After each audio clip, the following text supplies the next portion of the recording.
नमस्कार दोस्तों, मैं एस्ट्रो सुभाष शर्मा चंडीगढ़ से लाल किताब के ज्ञान में आपका स्वागत करता हूं। दोस्तों, आज हम चर्चा करेंगे कि नवरात्रि के जो दिन हैं, जैसे कि 10, 11 और 12 तारीखें, इन तारीखों में हम क्या क्या उपाय करें कि हमारे जो ग्रह हमारी लाइफ में प्रॉब्लम क्रिएट कर रहे हैं वो उनसे हमको निजात मिल सके। आज मैं आपको 10, 11 और 12 इन 3 दिनों के स्पेसिफिक कुछ उपाय बताऊंगा। तो सबसे पहले बात करते हैं 10 तारीख की। अगर हम 10 तारीख का दिन देखें तो यहाँ पर जो उपाय और रंग का एक निकल कर आता है कि हमें किस रंग का और किस प्रॉब्लम का हमें यहाँ पे सॉल्यूशन मिल सकता है, वो है मानसिक परेशानियाँ या रोग या ऋण या शत्रु। अब ये शत्रु जो हैं आपके एनिमीज़ हमेशा आपकी टांगें खींचते होंगे, हमेशा आपके लिए परेशानियाँ क्रिएट करते होंगे, आपके मन में उनके प्रति भय रहता होगा। आपके घर में कोई लंबी बीमारियों से परेशान होगा या कोई ऐसा व्यक्ति होगा जिसको हमेशा मन में एक डिप्रेशन या फिर एक डर, जिसे कहते हैं रात को डरना, या फिर एक साइकोलॉजिकल कोई प्रॉब्लम्स होती हैं, मेंटल प्रॉब्लम्स होती हैं, वो ये उपाय करें। अगर किसी के बार बार एक्सीडेंट होते हैं या फिर ऐसी कंडीशन उसके साथ बनती है कि वो ऐन मौके पे आके हार जाता है या उसके साथ प्रॉब्लम खड़ी हो जाती हैं, तब इस केस में आपको राहु को सही करना है। अब राहु को सही करने के लिए मान लीजिए राहु आपकी कुंडली में खाना नंबर 1 में है, खाना नंबर 5 में है, 7 में है, 8 में है या 9 में है या 12 में है, तब इस केस में आपको राहु को शुभ करना है। अब राहु को शुभ करने का तरीका ये है कि आपको 2 पेंसिल की डिब्बियाँ लेनी है और दोनों डिब्बियाँ आप मंदिर में ले जाएंगे, माता के चरणों पे अर्पित करके एक डब्बी को आप आशीर्वाद के रूप में लेकर ले आएंगे और अपनी परेशानियों से निजात पाने के लिए प्रार्थना करके आपने ये डिब्बी ले जाके किसी छोटी कन्या को देनी है, छोटी कन्या को देंगे। अब इसके बाद अगर मान लीजिए आपके परिवार में कोई भी बहुत ज़्यादा बीमार है, बहुत लंबी बीमारियों से जूझ रहा है, तो उसका उपाय सुनिए। आपने वाइट कलर के फूल लेने हैं। सफ़ेद रंग के फूल इजीली मार्केट में मिल जाते हैं, सफ़ेद मिले तब भी ठीक है, अगर क्रीम रंग मिले ऑफ वाइट तब भी कोई प्रॉब्लम नहीं है, पर आप कोशिश करिए कि आपको सफ़ेद फूलों के गुच्छा मिल जाए।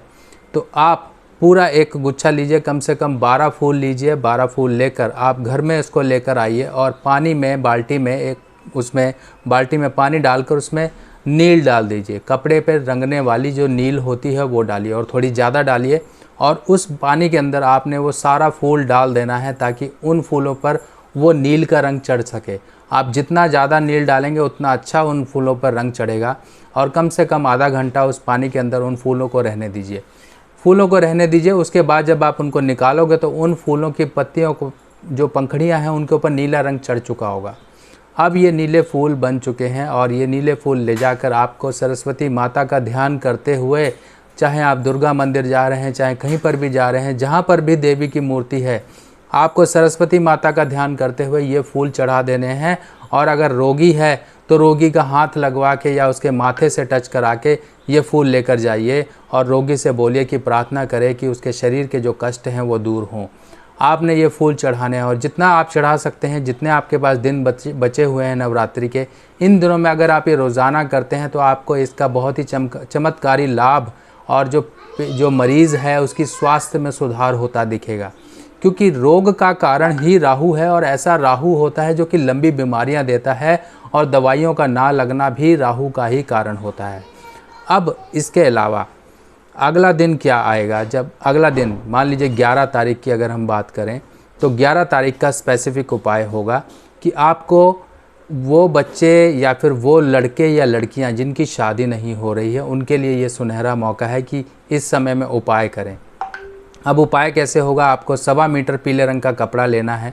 पीले रंग के कपड़े में आप 1 मुट्ठी चावल डालेंगे, थोड़ा सा हल्दी का पाउडर डालेंगे, वो चावलों को मिक्स करके पीला कर लेंगे। उसके साथ साथ आप कुछ दक्षिणा रखेंगे, जो आपकी श्रद्धा है, चाहे 51 रुपये रखें, चाहे 101 रुपया रखें, चाहे 1100 रुपये रखें, चाहे 11 रुपये रखें, वो आपकी श्रद्धा है, आपको उसके अंदर रखने हैं। और साथ ही साथ आपने 4 केले लेने हैं। 4 केले लेके आपने ये सब पोटली बना के बांध लेनी है। बांध कर आपको सुबह सुबह नहा धोकर आपको ये पोटली ले जाकर अपने धर्म स्थान में बैठे पुजारी या कोई भी हैं तो वहाँ पर, अगर पुजारी को नहीं दे सकते हैं तो किसी मूर्ति के आगे, नहीं तो आप माता जी की मूर्ति के आगे चरणों में ये रखें और अपनी शादी की जल्दी होने की मनोकामना मानकर आप ये अर्पित कर चले आएँ। ये उपाय शादी के बंधनों को दूर करने के लिए होता है और ये समय बिल्कुल सही है कि आप अपने बंधन से मुक्त हो सकें और आपको एक अच्छे वर या कन्या की प्राप्ति हो। जिसकी कुंडली में भी खाना नंबर 8 में गुरु है, उसके लिए ये दिन सबसे बढ़िया है। उसको क्या करना है, एक पीला कपड़ा लेना है। पीले कपड़े के अंदर आपने 8 साबुत हल्दी की गांठें डालनी है, एक कपूर की टिक्की डालनी है। आपने ये बांध लेनी है और बांध के ले जाके मंदिर में रख कर आएंगे। अब ये चाहे तो आप एक पोटली बना सकते हो, चाहे तो 8 पोटलियाँ एक साथ बना सकते हो। कपड़ा आप चाहे रुमाल बराबर लीजिए, चाहे 1.25 मीटर लीजिए, वो आपकी इच्छा है। आप एक पोटली से ज़्यादा करेंगे तो बहुत बढ़िया है, अगर एक पोटली भी करते हैं तब भी कोई दिक्कत नहीं है। सेम प्रोसेस वही रहेगा कि 8 हल्दी की साबुत गांठें, एक कपूर की टिकिया आपने पोटली में बांधनी है। और इसके साथ एडिशन भी कई बार किया जा सकता है। अगर आपके अंदर ज़्यादा ही श्रद्धा है, आप अच्छे से इसको और श्रद्धा के तरीके से आप कर सकते हैं, तो एक आपने कांसे की थाली लेनी है। कांसे की थाली में ये 8 की 8 पोटलियाँ रखकर आपने मंदिर में जाके माता के चरणों में अर्पित करके आपने आशीर्वाद ले लेना है। क्योंकि खाना नंबर 8 का गुरु बहुत ही ज़्यादा प्रॉब्लम देता है और ये दोष अपने ऊपर से दूर करने का ये बिल्कुल सही मौका है। अगर किसी की कुंडली में कहीं पर भी गुरु और बुध का योग है, अगर मान लीजिए ये गुरु और बुध का योग कहीं मंदे घरों में है, जैसे खाना नंबर 8 में है या खाना नंबर 12 में है या खाना नंबर 11 में है या खाना नंबर 3 में है या खाना नंबर 7 में है, तब इस केस में दोनों में से कोई ना कोई मंदा हो रहा होता है। तो इसका सिंपल उपाय समझिए, आपको एक घंटी लेनी है, पीतल की घंटी लीजिए और वो घंटी आपने ले जाके मंदिर में, मंदिर के जो मुख्य द्वार पे घंटियाँ टंगी होती हैं वहाँ पर जाकर आप टांग दीजिए। इसके साथ साथ और उपाय क्या हो सकता है, आपने एक शंख लेना है। देखिए, जहाँ पर मैं आपको 2-3 अल्टरनेट तरीके बता रहा हूँ, इनमें से जो आपको सूटेबल लगे, जो आपकी जेब पर हल्का हो, जो आप आसानी से कर सकते हो, वो आप कर लीजिए। आपने घंटी टांगने का उपाय कर लिया। अगर घंटी नहीं कर सकते हैं, कुछ और अल्टरनेट करना चाहते तो आप एक शंख लीजिए। शंख ले जाके मंदिर में आप रख कर आइए माता के चरणों में। इसके साथ साथ आप इसके अलावा एक उपाय और कर सकते हैं, धार्मिक किताबें। धार्मिक किताबें कोई भी हो सकती हैं, चाहे माता की किताबें हो सकती हैं या फिर आप रामायण वगैरह ले सकते हैं, या कोई भी धार्मिक किताबें आप ले जाके मंदिर में डोनेट करें। अब मंदिर में डोनेट करने का यहाँ पर चाहे तो आप 11 डोनेट करें, चाहे 7 किताबें डोनेट करें, चाहे आप एक ही किताब डोनेट करें, पर ये आपने मंदिर में डोनेट करनी है। ये 9 के 9 दिन इतने शुभ हैं कि आपको कोई दिन नहीं देखना है। अगर आप माता रानी पे चांदी का छतर चढ़ाना चाहते हो, ऐसा करने से आपका बुध भी सही होता है और चंद्र भी सही होता है, क्योंकि जो गोलाई होती है वो बुध से देखी जाती है और चांदी चंद्रमा। और ऐसे शुभ स्थान पर जाकर इन दोनों की जो एक शुभता है बहुत ज़्यादा बढ़ जाती है और आपकी लाइफ की बहुत सी प्रॉब्लम सही हो जाती हैं। अब बात करते हैं 12 तारीख की। अगर 12 तारीख को आपको उपाय करना है तो सफ़ेद चीज़ों का दान करिए। सफ़ेद चीज़ों से संबंधित जो हैं चंद्र की अशियाएँ जो हैं उनसे आप उपाय करिए। अब यहाँ पर आपने क्या करना है, सफ़ेद कपड़े का दान कर सकते हैं, चावल का दान कर सकते हैं, आप चीनी का दान कर सकते हैं, आप चांदी का दान कर सकते हैं। ये सब चीज़ें आप धर्म स्थान में पहुँचाइए। अब अगर मान लीजिए आपकी कुंडली में कहीं पर भी चंद्र खाना नंबर 12 में है या खाना नंबर 8 में है या खाना नंबर 6 में है, तब इस केस में आपको चांदी, चावल या कपड़ा, इनमें से कोई भी चीज़ें दान करनी है। अब ये कैसे करनी है ये समझिए। सबसे पहले बात करते हैं चंद्रमा खाना नंबर 8 की। चंद्रमा खाना नंबर 8 वालों के लिए यहाँ पे सबसे बढ़िया उपाय ये है कि एक चांदी का स्क्वायर पीस लीजिए, छोटा सा 4 ग्राम तक का। उसको लेकर आपने मंदिर में जाना है, माथा टेकना है और वहाँ पर ये जो स्क्वायर पीस है, चौकोर टुकड़ा है, माता को आप चढ़ाकर वापस लेकर आएंगे आशीर्वाद के रूप में। आपने ये लेकर आना है और आपने देखना है आसपास कहीं पर आपके शमशान होगा। शमशान के बाहर जो लगा हुआ नलका है, उस नलके का पानी आप किसी कांच की बोतल में भर लीजिए। कांच की बोतल या जार होगा, उसके अंदर भर लीजिए। भरने के बाद ये जो टुकड़ा था, इस टुकड़े को उस पानी में डालकर आप ढक्कन लगाकर, ढक्कन भी कांच का होना चाहिए, ये ढक्कन लगाकर आप अपने घर में कहीं पर भी ऊंचे स्थान पर रखिए।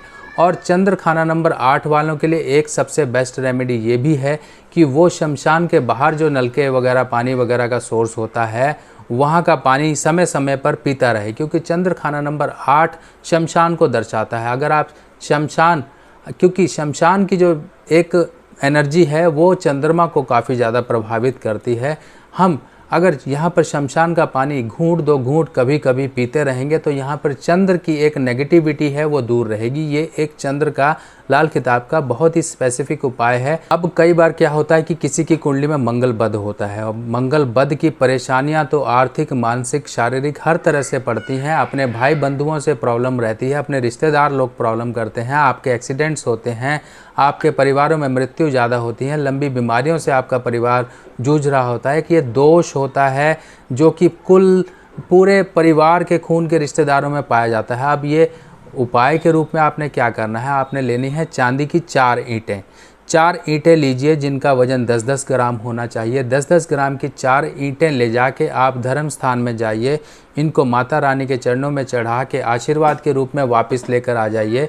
और ये इन ईंटों को आप घर में कहीं पर भी संभाल कर 4 ईंटों को लाइफ टाइम रखिए, तो इससे एक चंद्र की स्थापना हो जाएगी आपके घर में और आपके मंगल बद के प्रभावों से आपके बचाव होते रहेंगे। क्योंकि लाल किताब के उसूल के अनुसार यही है कि जहाँ चंद्र होगा वहाँ मंगल बद ना होगा और जहाँ चंद्रमा ना होगा वहाँ मंगल बद होगा। क्योंकि चंद्रमा ही मंगल बद के दोषों को दूर कर सकता है। तो हमें घर में चांदी को स्थापित रखना है और ये चांदी की ईंटें आपके मंगल बद के प्रभावों को दूर रखेंगी।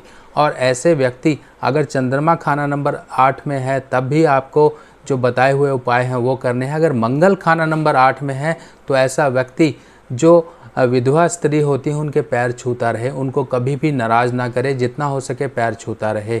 अब किसी की कुंडली में भी खाना नंबर 12 में अगर बुध है या खाना नंबर 6 में है या खाना नंबर 7 में है, तब ऐसे केस में छोटी कन्याएं जो होती हैं इनको घुंघरू वाली पायल आप गिफ्ट करें। आप इनको गिफ्ट करेंगे, आपके बहुत सारे रास्ते खुलेंगे, अच्छे रास्ते आपके जीवन में बनने शुरू होंगे और ये उपाय बहुत ही कारगर सिद्ध होता है। देखिए, हम ये उपाय वही रिपीट कर रहे हैं जो हमारे बड़े बुजुर्ग करते थे।